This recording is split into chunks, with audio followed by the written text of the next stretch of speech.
Hi, thanks for joining me today.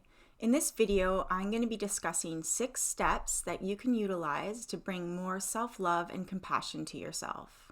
Self-love is so important, especially if you're on a healing journey or the journey back to yourself. And so the journey back to yourself is really coming into the authentic self and fully accepting who we are, every single part of ourselves, right? Even the parts that we might not like about ourselves. Learning how to bring compassion to those parts and really integrate and accept all these parts within. For healing technologies and advice for your transformation, be sure to subscribe to my channel and hit the bell if you want to be notified when I put out new content. So let's move into number 1, which is mindfulness. And this takes self-awareness to observe ourselves and notice when we are negatively talking about ourselves or judging ourselves or putting ourselves down. We all have stories that we tell ourselves that could be cultivated from the past, and they may no longer be true anymore, or maybe they never were true, but we believed in them.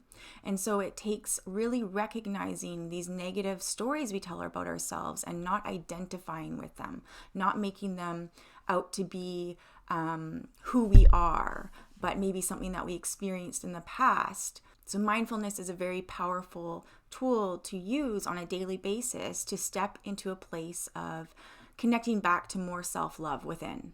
So number 2 is self-kindness. So be kind to yourself. Treat yourself just the way that you would treat anyone else. How do you treat a friend? You treat them with compassion. Treat them with patience, kindness. So treat yourself the same way that you would treat your friends. So we'll move into number 3, which is remember that you are human. We tend to put these really, really high expectations on ourselves, expecting ourselves to be perfect, when that's very unrealistic, right? We fall down, we get up, we fall down, we get up a million times, and we're gonna make mistakes. We're gonna fall down. So be kind to ourselves in this process, and just remember that you're human and it's okay to make mistakes. And number 4 is recognizing your mental health and what state you're in. If you notice that you're going into negativity, that takes number 1 again, mindfulness, right? So be aware of when you're falling into a negative state. What's going on? Is there a reason why you've fallen into this state? Notice the self-talk that you tell yourself when you're in this state, right? Would you be talking to yourself this way if you were in a more positive state? And is it really true, the things that you're saying about yourself? So just really notice when this happens and what is bringing you down into that. And if you're in a negative state, just accept that, right? You can challenge that state.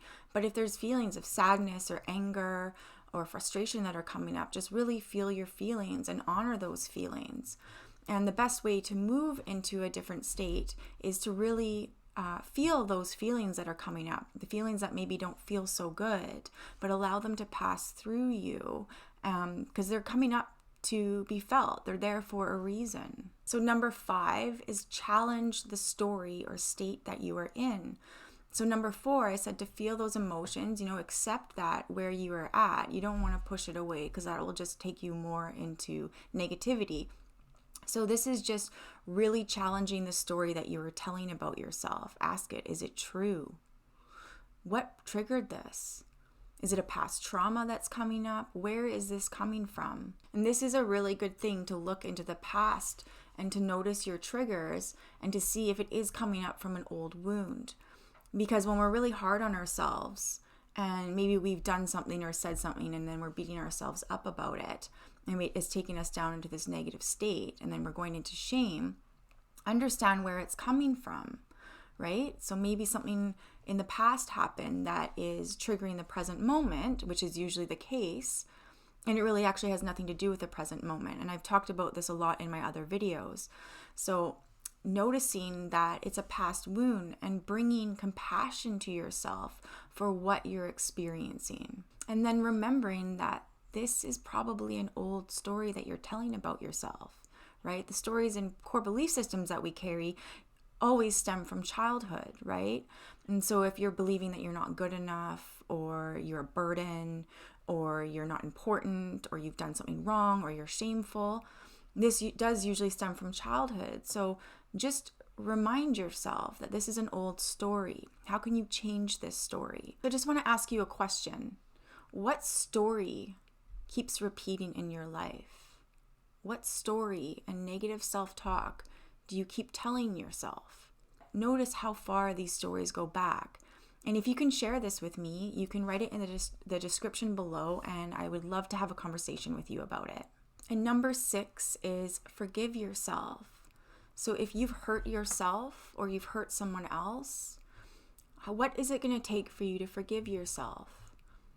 What do you have to do, right? And so the other steps that I've told you about from 1 to 5 can really help with this. And so it's really about moving in a direction towards compassion and understanding towards ourselves and forgiving ourselves, not holding on to resentment towards ourselves. And once you've done that, what can you do if this is going to happen in the future and you're worried about the same behavior? So you can put in new coping mechanisms in place that are healthy coping mechanisms, or a plan on how you'd like to deal with this the next time it arises. Self-forgiveness is a huge part of self-love, and it's so important for us to let go of the past, let go of the day at the end of the day. And sometimes it takes longer to process, right? And it's not always so easy to let go, but to have the intention to let go of our resentments towards ourselves, our judgments towards ourselves. And again, know that we are human and we're gonna make mistakes, and it's okay. Those are our biggest teachers. So now you've learned the 6 steps that you can implement into your daily life to move in a direction towards more self-love. If you'd like to learn more about this, you can check out my video on inner child work, which gives really detailed steps on how to move towards a direction of self-love towards the inner child. If you like this video, be sure to subscribe to my channel and hit the like button and share with your friends. My name is Tess. Thanks for watching.